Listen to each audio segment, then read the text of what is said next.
Hello everyone, good evening.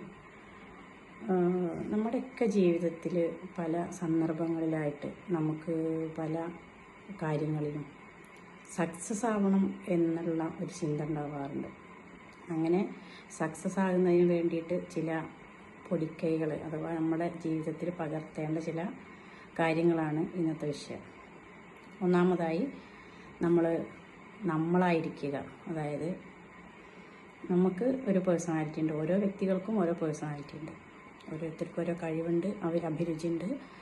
നമ്മൾ മറ്റുള്ളവരിൽ നിന്ന് വ്യത്യസ്തമാണ്. നമ്മളെപ്പോലെ വേറെ ആരും ഉണ്ടാവില്ല. അപ്പോൾ നമ്മളായിരിക്കുക എന്ന് പറഞ്ഞതിൻ്റെ അർത്ഥം മറ്റുള്ളവരെ അനുകരിക്കാതിരിക്കുക.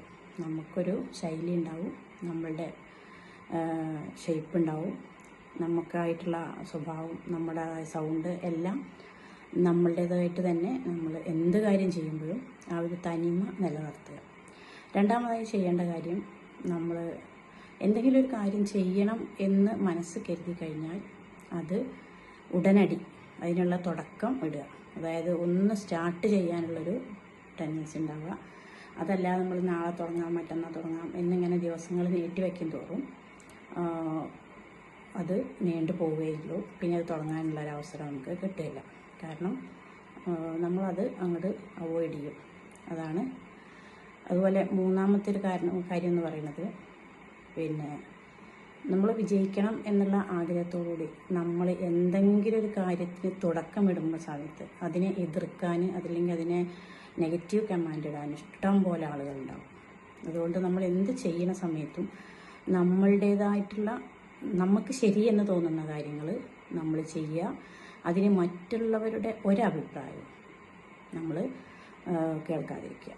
ഓക്കെ, അതാണ് മൂന്നാമത് നമ്മൾ അനുവർത്തിക്കേണ്ടത്.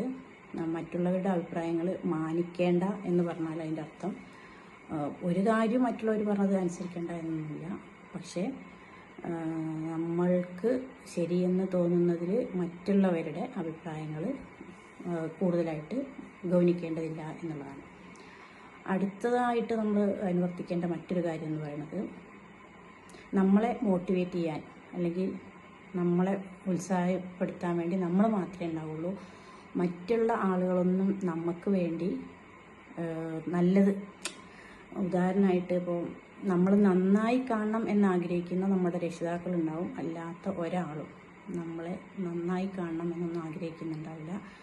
എന്തെങ്കിലും നല്ല കാര്യങ്ങൾ ചെയ്യുക ഇത് നമ്മൾ തുടങ്ങുമ്പോഴേക്കും അവരതിനെ എന്ത് ചെയ്യും, എന്തെങ്കിലുമൊക്കെ നെഗറ്റീവ്സ് പറഞ്ഞുകൊണ്ട് നമ്മളതിൽ നിന്ന് പിന്തിരിപ്പിക്കാൻ നോക്കും. അപ്പോൾ നമുക്ക് വേണ്ടി നമ്മൾ മാത്രമേ ഉണ്ടാവൂ എന്ന് ചിന്തിക്കുക.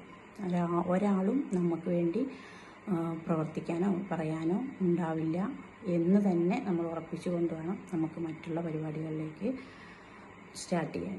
ഓക്കെ, പിന്നെ എന്തിനും നമ്മളെ സ്നേഹിക്കുക എന്നുള്ളതാണ് അടുത്തൊരു പരിപാടി. അതായത് നമ്മൾ ചെറിയൊരു കാര്യം ചെയ്യുമ്പോഴും നമ്മളെ സ്നേഹിക്കുക. നമുക്ക് നമ്മളെ അറിയാൻ, മറ്റുള്ളവർക്കല്ല നമ്മളെ അറിയാം, നമുക്കാണ് നമ്മളെ അറിയാം. അതുകൊണ്ട് മറ്റുള്ളവരെ എന്ത് പറയുന്നു എന്ന് നോക്കാതെ നമ്മളെ സ്നേഹിച്ചുകൊണ്ട് ചെറിയ ചെറിയ കാര്യങ്ങൾ സ്ഥിരമായി ചെയ്തുകൊണ്ട് വിജയത്തിലേക്ക് എത്താൻ കഴിയും.